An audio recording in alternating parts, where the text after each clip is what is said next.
acha yote twende ng'ambo ya Yorodani, kuna furaha, furaha ya ajabu. Acha yote twende ng'ambo ya Yorodani, acha yote twende ngambo ya Yorodani. Ko nabwiye rero ku murongo wa telefone turi kumwe na Innocent Jumapili, asanzwe ari umurongozi w'umugwi Umoja Group Australia. Bwana Innocent Jumapili, ndabaramutse cyane kandi ndabahana ikaze mu kiganiro icagufashe kuri Radio Vyizigiro. Ego nanje ndabaramukije mvuga ati amahoro y'Imana bane namwe, hanyuma murakoze kwikaze muduhaye. Mumeze neza hiyo mahanga? Ego ino mu mahanga tumeze neza, turashima, aho mbabara vy'ukuri. Ndashimira Imana cyane gose. Ego aho ni vyiza kabisa, uri mu mahanga kwa bukomeye ni vyiza cyane. Ego Imana ntako itagira irushiriza kutugira neza uko bukeye ko bwije. Hari umuntu yigeze kumbwira mugange ngira yere ko arantwenza. Ego ashama ati kugwarira mu mahanga atopfa mugwarira iwanyu. Ngira yagi oya kumbure arafise impamvu yoba yaravuze uko, ariko je vyiguraho yaragwa wewe yaragwaye. Ego aca buri umuntu amugwaza. Ego yarakira umusore aca vuga ati shogora amahanga ati n'ubugesera. none ntiwumva nk'ubu yaba yararongoye vyose vyaca bigenda neza. Jewe Imana arabindinze. Aho ni vyiza cyane. Rero ndabaha ikaze cyane, navuze ko mu higana turi kumwe n'umugwi Umoja Group Australia, ro kandi twatwosha kuganira n'umurongozi wabo ni Innocent Jumapili, nibaza ko turi kumwe. Ego muri kumwe na Innocent Jumapili, ubusanzwe ari umwe mu baririmbyi bagize Umoja Group Australia, hanyuma kandi nkaba naratewe iteka ryo kuba ndi umurongozi w'uwo mugwi. kazi yao ni kucheza. Umugeze kuri bangahe ga Bwana Innocent mugwi Umoja Group Australia? Umugwi Umoja Group Australia, ndifuza yuko abantu buriya botahura neza yuko tutari nka korale yo mwishengero. Kubijanye rero n'igitigiri, iyo mbaje ati tugeze kuri bangahe, kenshi uzokwama wumva igitigira ari kiriya nyene canke gihakwa gusa na kijya nyene. Ni kubera ngo ujye guma mbona umenga harimo abantu bashasha. Oya indirimbo nshasha nta muririmbyi mushasha nibaza yoba arimwo, ahubwo gusa harimwo umusore umwe atari yabonetse mu ndirimbo twaheruka gukora, yongeye kuboneka ari muri iyi nshasha. Kumbuye ni w'abantu baba baragereranije kwitiranya, ariko ubundi bwo turacari bariya nyene turi umugwi ugizwe n'abantu 10. Abantu 10. Ntimwifuza kurenza abo ga Bwana Innocent? Vyukuri ico ni kintu novuga yuko tutaricara ngo tugire gute dufatira ingingo. Kuko ndibuka mu ntango z'uyu mu gutangura twaravuze ati ntabwo twifuza kuba twoba abantu benshi cyane barenze urugero. Kuko nimwe bw'abakurambere mwayamaze ngo ubunyegeri bwinshi ntibwimba. Rero natwe twabonye vyukuri gitegire dufise ubu gihagije kitumaze inyota, turavuga teka turindire kumbure kugeza aho Imana izobonera yuko bikwiriye ko twongezamwe abandi. Bali kusengenywa watakaofika huko ni wale walioshinda. Mwe mwambaye neza kabisa. Ukuntu bambara Innocent Jumapili afise mu ruharane. Wabwiye ati ambara mwikwize cyane. Sinzi ko no vuga ati ndabifise mu ruhara, kuko singomba kumera nka wa muntu acavuga yihereza amanota yose uko yangana. Egome abarongozi vy'ukuri baragira ico bagize gute bafashije canke bakoze mu kugira ngo ibikorwa canke umugwi barongoye use neza canke bakore neza. Ariko kandi n'abarongowe nabo canke abaririmbyi dusanzwe dukorana, baratahura neza yuko Imana icari cyo, baratahura yuko kwambara ari ibintu bimwe muri byinshi biranga umukozi w'Imana. Rero kubw'ivyo sinovuga ati ni kubwanje gusa, ahubwo nabo nyene ndabashimire kuko baragerageza, kandi niyo babwiye uko bigomba kugenda bakavyubahiriza aho badasobanukiwe bakabaza. Tujishushe chini kwa unyenyekevu. None burya inyambaro no kuvuga ubutumwa birajana Gabwana Kiongozi Innocent. Ego jewe kubwanje ndabihamya cyane yuko inyambaro no kuvuga ubutumwa bigira gute bijana. Sintahura canke ngo numva ukungene boza kumbwira ubutumwa maze nuko utazi kwambara neza ngo wikwize, kuko impamvu ituma mvuga ivyo nuko ijambo ry'Imana tubwira yuko imibiri twambaye ari ingoro za mpwemu w'Imana. Urumva rero umubiri wambaye umaze kuba ari ingoro ya mpwemu w'Imana, iyo ngoro ugomba kuyishariza, ugomba kwama eka ndetse wayisukubuye kugira ngo ni kuvuga uwo mpwemu ataha muri yo aze asanga iminsi yose atagasembwa canke akarohe kahari. Kubwanje rero ndabihamya yuko ari bimwe muri byinshi ubugira kandi biranga uwakiriye Yesu nk'umwami n'umukiza w'ubugingo bwiwe. None ubu nibwo buzima bwabo canke nimwisede gusa? Ego mumbadije ikibazo ciza kandi ikibazo novuga yuko kumbure kitagize gute kitoroshe kwishura. Umbajije ati mbe uku niko babayeho canke niko bambara mu buzima bwa misi yose? Inyishu ni ego, inyishu kandi ni oya. Uti kubera iki? Ego. Iyo turi mu mashengero no cyangwa mu bikorwa by'Imana turagerageza kwiyubahiriza vyo kwitukambara nk'abakozi b'Imana. Ariko kandi ivanye no ku rundi ruhande aho kungene turi mu mahanga, kandi hakaba ari ahantu hafise imico yaho. Sinokubesha uyu munsi ngo mpagare kuri radio mvuge ngo iyo bari mu buzi, iyo bari ku mashure nguko niko bagize gute bambaye. Oya, kuko mu buzi hariho imyambaro tugomba kuba twambaye, hariho urutonde canke amategeko umuntu agomba kuba agira. Rero iyo basanze ku buzi abo bigeme, abo bamama dukorana ibikorwa, uzosanga bambaye imyambaro y'amapantaro kuko ari byo mu buzi badutegeka kuba tugize gute twambaye. None rero nuko bigize gute nuko bimeze. Ariko kandi ico nshimira Imana cyane nuko iyo hageze mu mwanya w'ibikorwa by'Imana twibuka rya jambo ngo ntihagire izina mukobwa yambarana n'izina muhungu, maze nuko tukaca tugerageza kubahiriza uko tubibwirwe ndetse n'ivy'Imana tugomba ko tukambara vy'ukuri nk'uko bigomba kugendeka ndetse nk'uko twakuze tunaregwa mu mico yacu y'ikirundi. Kuimba haleluya na watakatifu waliyoko nisunze uko muvuze bigaragara ko izi muzu amajipo maremare hiyo agoye kuronka. Mwe muyaronka gute?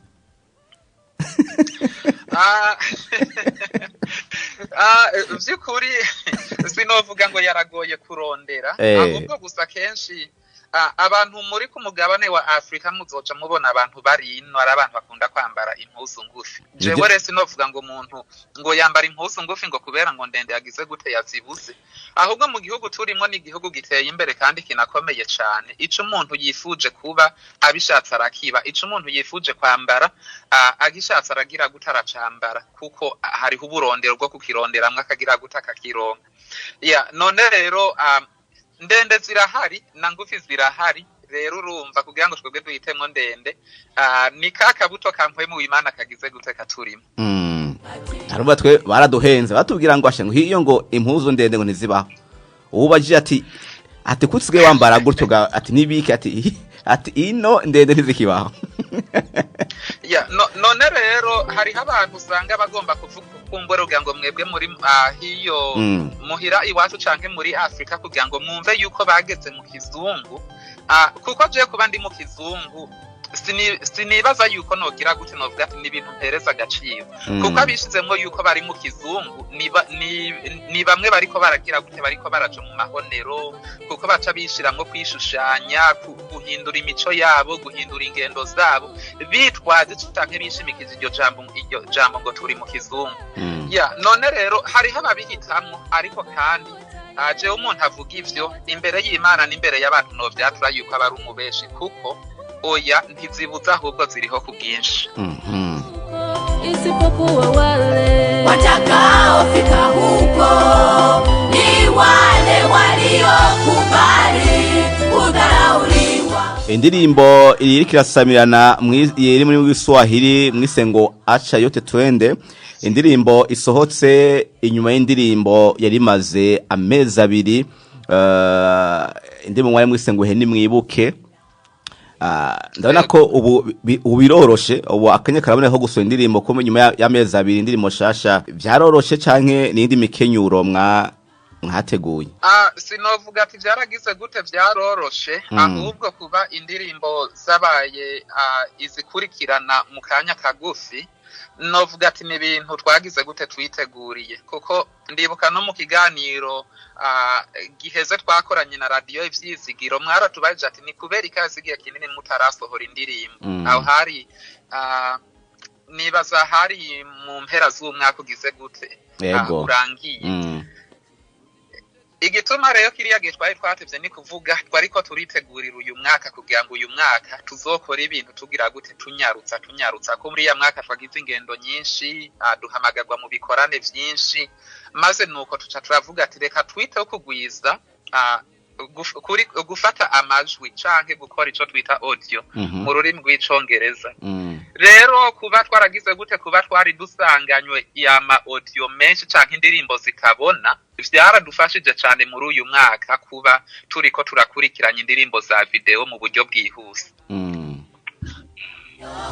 huko kazi yao ni kucheza kuimba haleluya na watakatifu huko tunakuambia ino ndirimbo Gainosa ku bantu batumva igiswahili hano mwagombye gutanga ubuhe butumwa ego ku bantu batumva igiswahili urabona yuko n'indanzi canke umutwe wayo ari acha yote twende bisobanura ngo reka vyose canke heba vyose uze tugende none rero ubutumwa bugize gute burimwo harimwo abantu benshi hano mw'isi canke musi y'izuba usanga ijoro n'umutaga barota amaronko barota ibisayangana vya hano mw'isi ari ivy'akanya gato ariko message twagize twagomvye gutanga twashatse kubwira abantu bari hirya no hino yuko gikuru boharanira kuronka Yesu bogwana ijoro n'umutaga barondera kubona mu nyonga h'Imana egome ivyo mw'isi turabikeneye kuko navyo bigira gute birajana turabikeneye mu buzima bwa misi yose ariko kandi ivyo mw'isi ni ivy'akanya gato ariko Yesu n'uwibihe vyose bitazoshira niyo message twagize gute twagomvye gutanga ati muze tugende hakurya ya Yorodani hariyo umunezero hariyo amahoro hariyo vyose kandi ivyo vyose twadondaguye canke bike muri vyinshi twagize gute twavuze ni vy'ibihe bigira gute bitazoshira kuko ari bitangwa na Yesu Kristo wenyene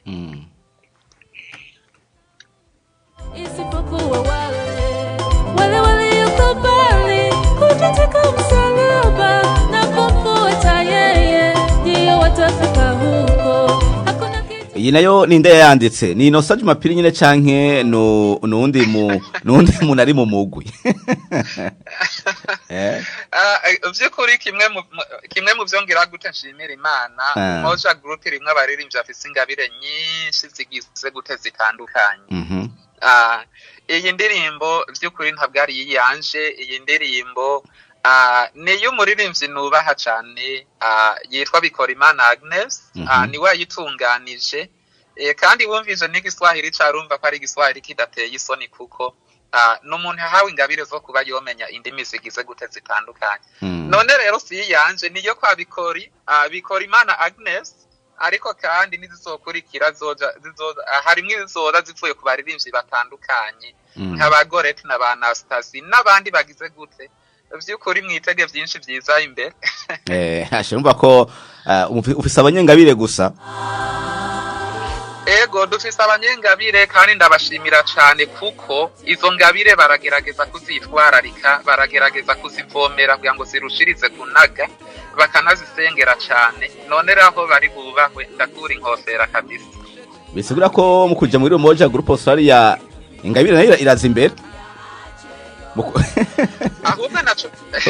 ahubwo naco kintu nyamukuru tugira gute turabirako kuko burya Moja Group usanga uko nakubwiye ntabwo ari group imeze nk'andi makorare igize gute dusanzwe tumenyereye buriya no kuyinjiramwo ntugire ngo upfa kuza uko nyene ngo hanyuma tuce tukwakira hari ibintu kumbure tugira gute turaba ariko kimwe kiruta vyose muri ivyo vyinshi tugira gute tukurabako ni ingabire umuhamagaro yuko uzi igikorwa ugiyemo icarico yego mahoro n'abaza tukatwobakuza tukaba twobarera ariko kimwe kiruta vyose tugira gute turaba ni ingabire canke umuhamagaro w'umuntu abagize gute abafise kubera ikigabwane no ibintu byose ubiraba kugira ngo abantu binjire muri uwo mugwi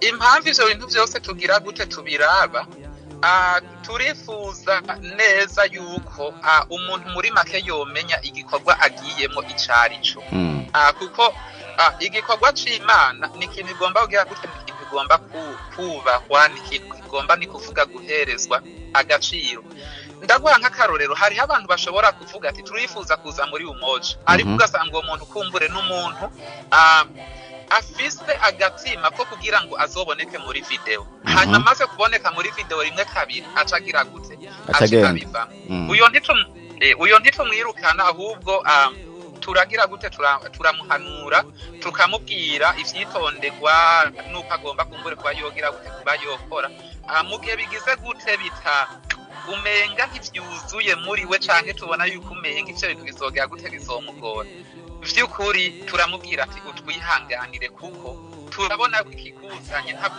ntabuzanywe n'umutima wo kuvuga ngo wifuza kuvuga ubutumwa canke guhindura amahanga ahubwo hari ikindi kintu wewe ugize gute ukeneye ico kintu na hamwe urumva kitogenda neza ni hamwe tuzoza twumva ngo yagize gute wabivuye ivyo rero turabiraba ku bw'agaciro k'igikorwa c'Imana kandi si ibintu novuga dufata minenegwe oya umuntu turamubaza neza impamvu agomba kuba umwe muri twebwe impamvu agomba kuba umuririmbyi wa Umoja Group kuko hajya ikiremwa muntu ni ikintu kigoye rero iyo ufashe abinjira bose ngo tugende hari igihe usanga ca gikorwa cyo kirakiza benshi kice kimera nk'ubwato bukwamye shirumva ko none ko hari igihe barabatugira bati muri korari naho uyo umugwi kumbura atari korari umugwi bavuga bati muri korare ntihaza umuntu wese basingabire atarashaka kuza rumwe adase n'ingabire nimwe atamugabo kandi akabise amafaranga akaba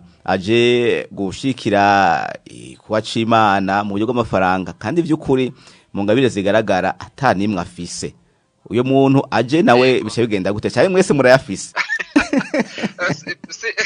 sinovuga ngo turayafise kandi nkuko mubivuze mubivuze neza mubisobanuye neza cyane arega no muri Umoja Group ntiwumve mvuga uko ngo bose ngo nabafonsi bindirimbo oya ntabwo ariko bimeze hariho nk'abaririmbyi vraiment ngira gute ndaba nkavuga ati nk'uyu vy'ukuri Imana kugira ngo imurangire umuryango winjira muri Umoja Group Australia nuko yo yabona yuko uyu muntu afise umutima wo kwitanga gukoresha amahera yiwe cyangwa kwitanga akoresheje amahera abayaronsa biri yicuya bitagira gute bitamutera isoni abo barimwo ariko kandi mvuze kuri iki nagize gute namanishije canke nashatse kuvuga hariho abantu bazoza vy'ukuri ukabona yuko umenga ni nk'abantu baje imbere kuzana ico no kwita umuvurugano mu gikorwa c'Imana abo rero turagira gute turabegera tukabagira inama tukabahanura tukabwira uko igikorwa twebwe twifuza cogenda kugira ngo ntikigire iki umugayo rero iyo baciye bashira iyo tubakomye bakaca nabo bakaca bakoma induru vy'ukuri turavuga ati kumbure imbere ni heza tuzohurira imbere ariko muri kano kanya mwe twihangane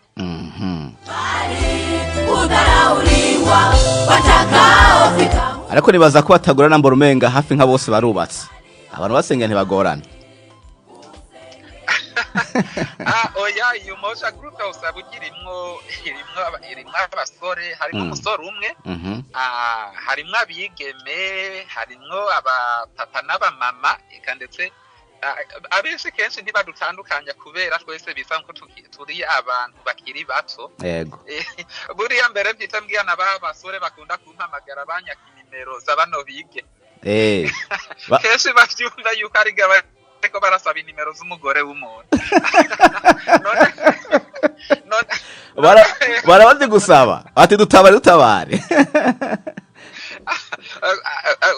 bwinshi cyane gose bwinshi cyane gose ariko kandi nk'uko abaririmbyi dukorana n'abantu nubaha kandi nkunda nabo bakankunda bakanyubaha ntegerezwa kugira gute kwitwararika ndabivuge gute ntegerezwa kubitwararika kugira ngo ubuntu bwabo bagize gute bahawe muri Kristo Yesu ntibutose kago ati hari gavuga ati mpa akanimero kurya muntu agasanga nawe aruba agasanga ni mama Queen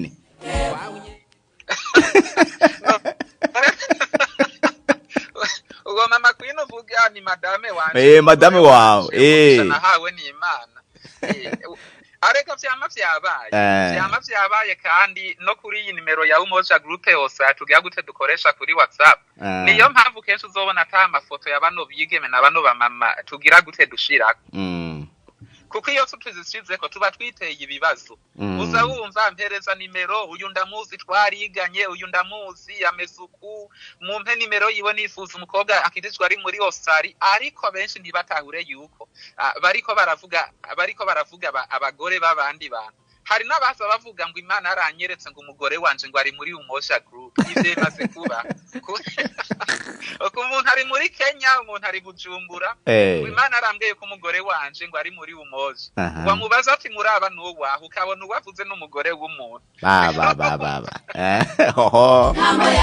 abavugisha b'ibinyoma ni hatari oya bobanza bagatohoza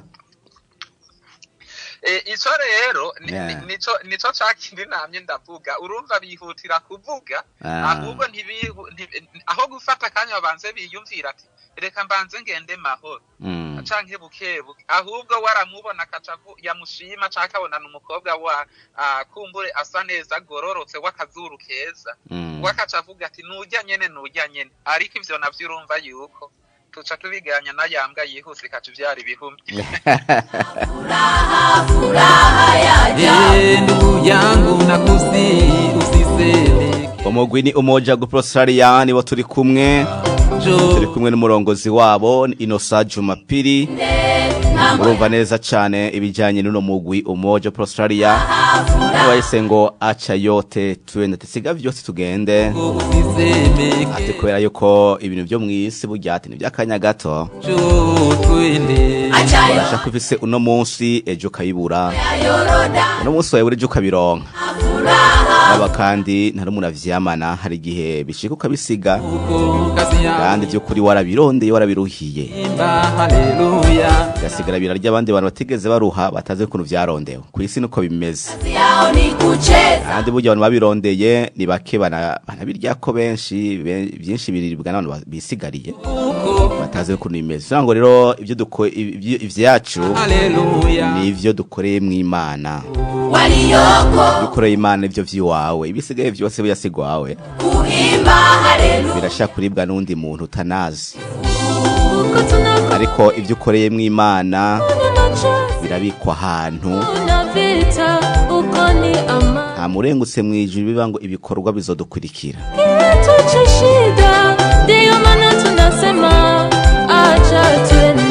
acha yote twende ngambo ya Yorodani kuna furaha ya ajabu walioko huko kazi yao ni kucheza kuimba 71 amajana 534 amajana 960 canke 61 amajana 967 ubusa 79 urashaka ufise ikibazo intererano urashaka kubaza uno mutumire wacu Innocent Jumapili umurongozi uno mugwi Umoja Group Australia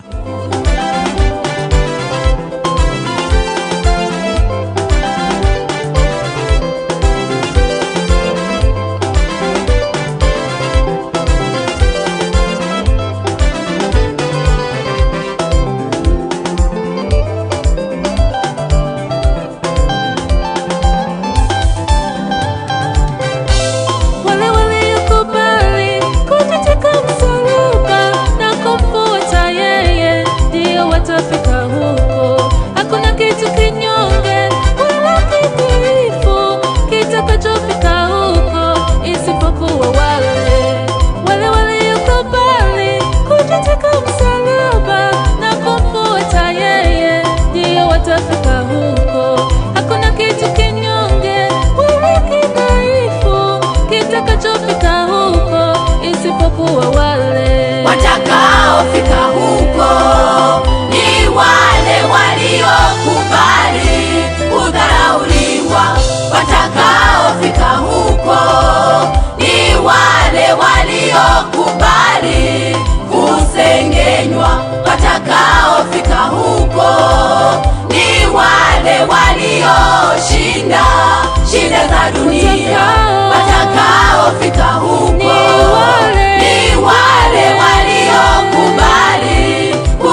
watakaofika kule ni wale ambao walikubali kudhalauliwa.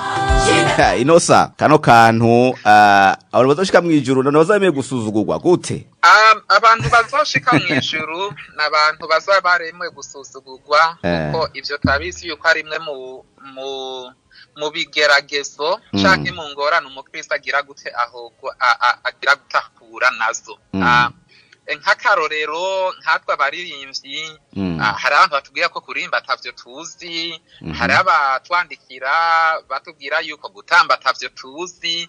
Rero umva nkako kose n'agasuzuguro, kandi si twebwe gusa, buri mukozi w'Imana wese agenda agira gute, agenda ahura n'intambamyi mu bikorwa agira gute akora. Ego rero kwemera gusuzugurwa ni kimwe mu vyo abariko baraja mwijuru bagira gute bagomba kwihanganira, kuko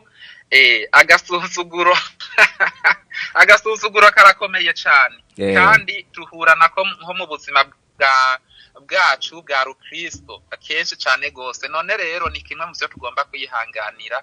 Iyo bagusuzuguye nawe ntuce uvuga ngo reka nanje ndabeke yuko kubakengera cyangwa kubagangize gute ndabishoboye, ahubwo basabire ati data bahare ko batazi ico bakora, maze nuko wibandaniriza. Acha yote twende ng'ambo ya Yorodani, kuna furaha ya ajabu. Acha yote twende. Hari muri bise avango acha yote twende, tisigaje tugende, atosura kurondera akazi, atosura gukorera amafaranga, atosura gucuruza, aho tango wehuto mwana bati kwa mwiye ko siga byose atekanda vyihoze mbere byose ndanabite nigendera. Abantu nkabo babaho kandi amaze kubabona bakaca bicara no kuramvya bararamvya ngo vyose Imana igira gutira bibona. Oya, tuvuze uko vy'ukuri ntituba dushatse kuvuga ngo ejo ntuvyuka uja ku kazi, ngo ntuvyuka uja kurima. Oya, kuko umubiri nawe urakeneye gufungura. None niyo utaja kurima wumva bizoca bigira gute, wumva bizoca bigenda gute?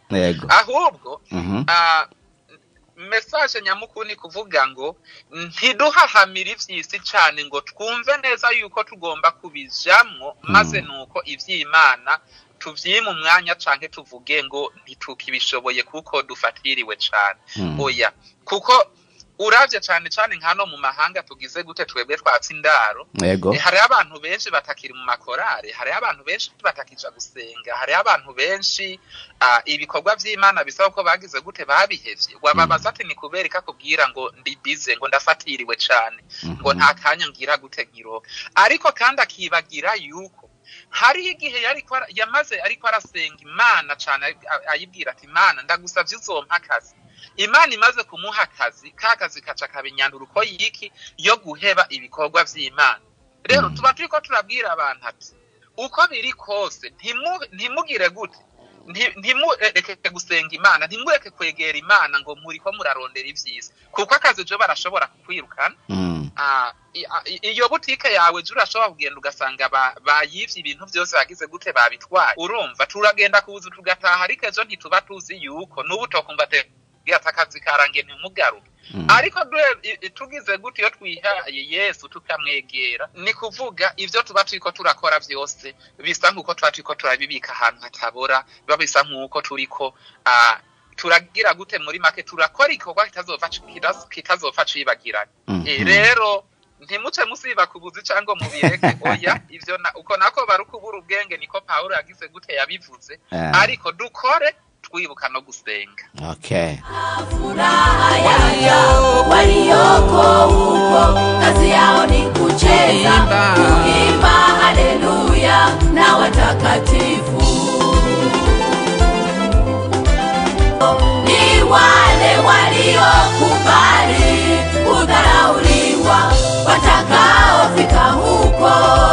Ni wale waliokubali kusengenywa, watakaofika. Nuko ni saha zitatu zirenze ko iminota 9 muri studio za Divizigiro 21 amajana 534 amajana 960 canke 61 amajana 967 gusa 79.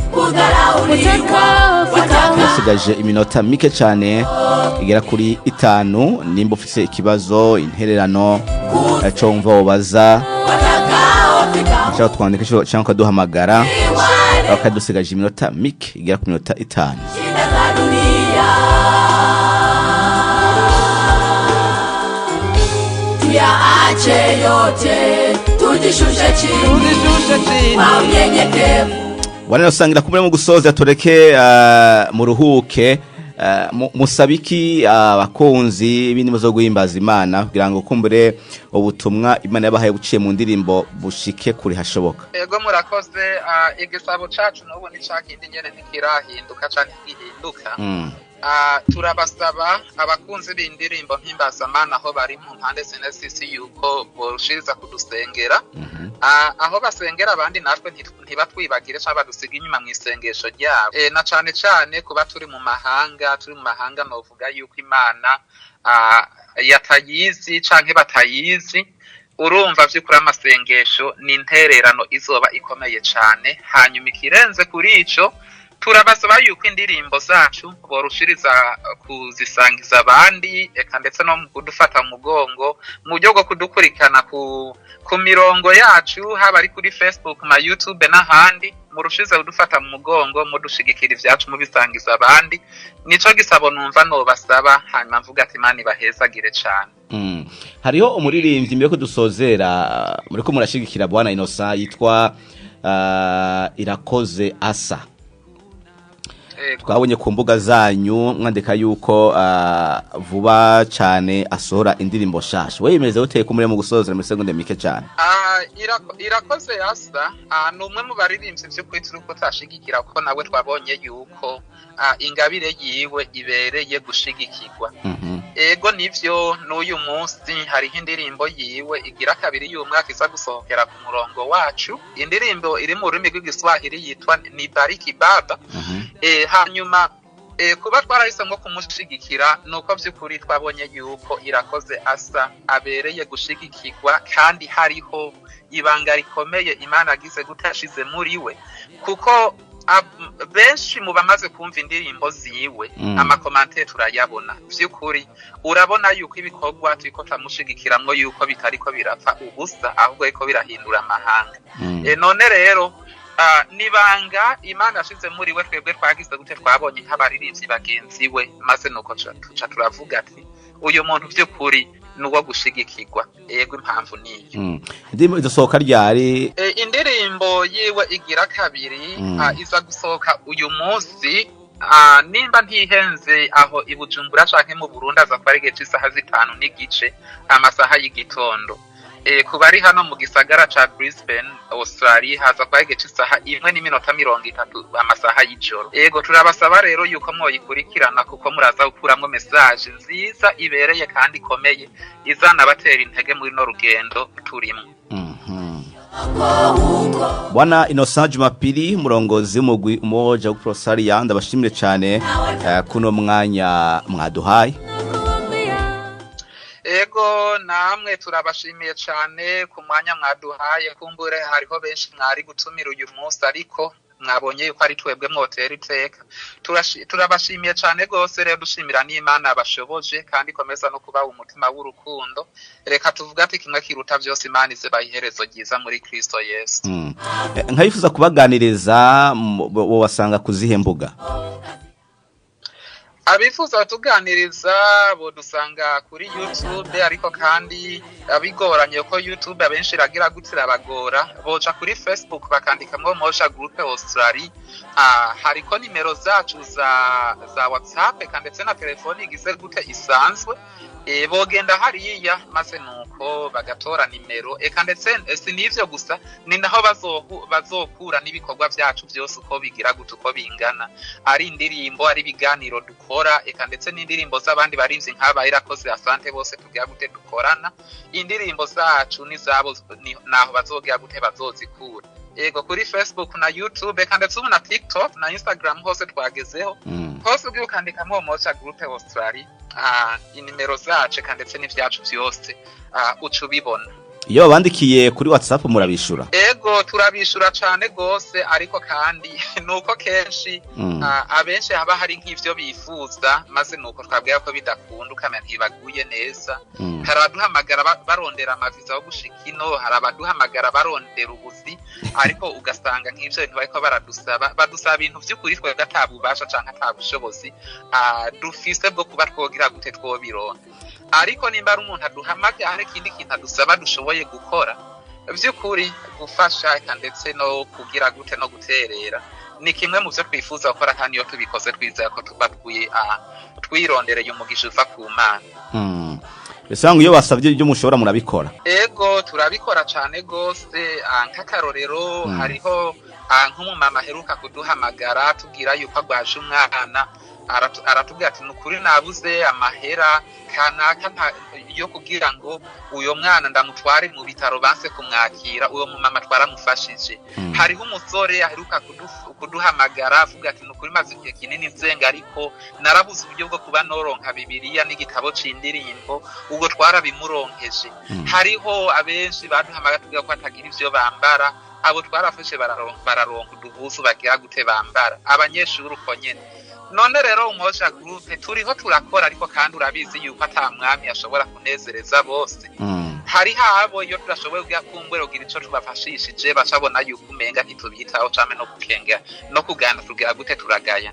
Ariko siko biri, uko dushobojwe na mpemu w'Imana turabafasha, kuko twibuka rya jambo kwiza kutagira ibikorwa kuba gupfuye ngo kandi ngo gutanga kuruta guhabwa ngo kandi ngo gutanga kuzana umugisha. Turabikora uko dushobojwe na mpemu w'Imana, ariko kandi ko tudashoboye kugira gute kuba twofasha muri ako kanya tubasaba ko boza baratwihanganira, kuko uyu munsi bitagenze neza ejo bizogenda neza. Nosa ndagushimire cyane, ndayifurize kandi kugira umunsi mwiza hiyo. Ego murakoze, nanje ndabashimiye cyane. Radio Ivyizigiro mushigwe hejuru cyane, Imana ibagiye neza vy'ukureka tuvuga ati amahoro y'Imana bane namwe kandi mugira umugisha ukomeye cyane. Murakoze. Ngambo ya Yorodani kuna furaha ya ajabu. Acha yote twende ngambo ya Yorodani, kuna furaha ya ajabu. Acha yote twende ngambo ya Yorodani, kuna furaha ya ajabu. Acha yote twende ngambo ya Yorodani, kuna furaha ya ajabu. Ndugu yangu nakusihi usiseme kesho, leo baba njoo twende. Acha yote twende ngambo ya Yorodani, kuna furaha ya ajabu. Sema kesho ni mgongo, usiseme kesho, leo mama njoo twende. Acha yote twende ngambo ya Yorodani, kuna furaha ya ajabu. Walioko huko kazi yao ni kucheza, kuimba haleluya na watakatifu. Walioko huko kazi yao ni kucheza, kuimba haleluya na watakatifu. Walioko huko kazi yao ni kucheza, kuimba haleluya na watakatifu. Walioko huko kazi yao ni kucheza, kuimba haleluya na watakatifu. Huko tunakoambia hakuna machozi, hakuna vita, uko ni amani, hakuna kitu chochote kitu cha shida. Ndiyo maana tunasema acha twende. Acha yote twende ngambo ya Yorodani, kuna furaha ya ajabu. Walioko huko kazi yao ni kucheza, kuimba haleluya na watakatifu. Acha yote twende ngambo ya Yorodani, kuna furaha ya ajabu. Walioko huko kazi yao ni kucheza, kuimba haleluya na watakatifu.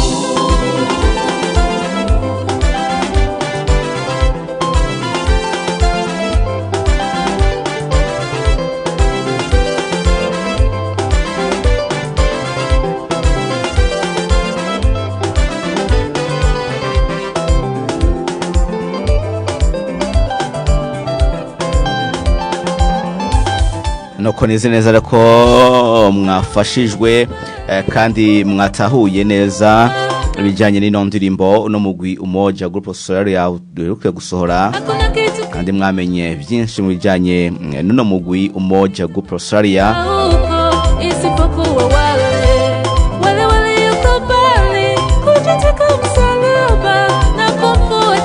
Wewe uja kuri YouTube yabo ukandika Umoja Group Solaria, ukaja no kuri Facebook ukandika Umoja Group Solaria, ikakumbuga zose wandika Umoja Group Solaria. Kandi umvise neza ko kuri izo mbuga zabo zose haba hariko na nimero yabo ya telefone mu buryo bwa WhatsApp.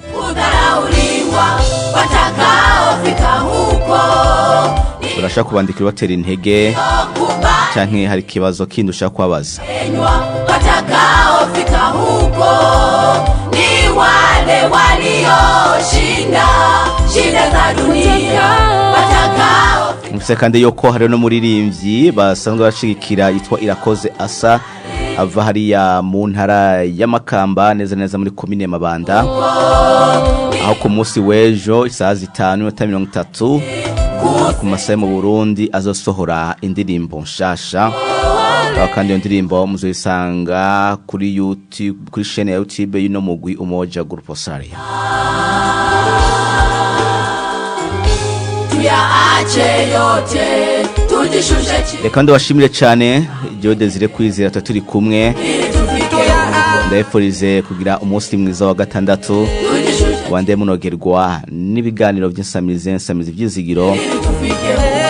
Aro kandi urashaka kutwandikira natwe uciye kuri 71 amajana 534 amajana 960, canke ukatwandikira uciye kuri Facebook wandika Kwizera Desire, canke uje kuri page ya radio wandike Radio Vyizigiro kuri Facebook, naho nyine haba ari ku nimero ya telefone vyose uratwandikira hama turakwishura bizagenda neza. Ndefuze rero umunsi mwiza wandaye munogerwa n'ibiganiro by'isamizi yanyu isamirizi ibyizigiro. Mukanye rero muca muza gutega amatwi ikiganiro twitewe amagara yacu. Imecho iganiro niho umwe muri bagenzi banje acaza kunkurira mu ngata. Bye bye.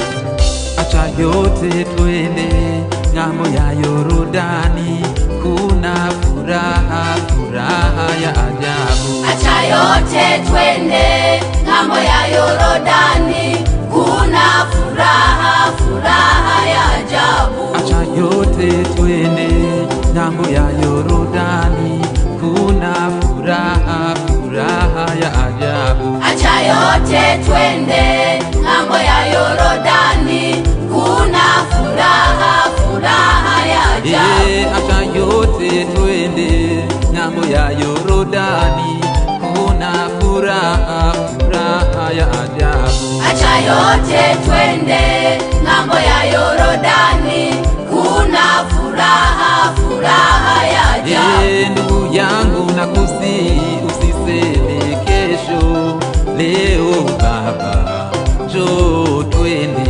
Acha yote twende ng'ambo ya Yorodani, kuna furaha, furaha ya ajabu. Sema kesho ni mgongo, usiseme kesho, leo mama njoo twende. Acha yote twende ng'ambo ya Yorodani, kuna furaha, furaha ya ajabu. Walioko huko kazi yao ni kucheza, kuimba haleluya na watakatifu. Walioko huko kazi yao ni kucheza, kuimba haleluya na watakatifu. Walioko huko kazi yao ni kucheza, kuimba haleluya na watakatifu. Walioko huko kazi yao ni kucheza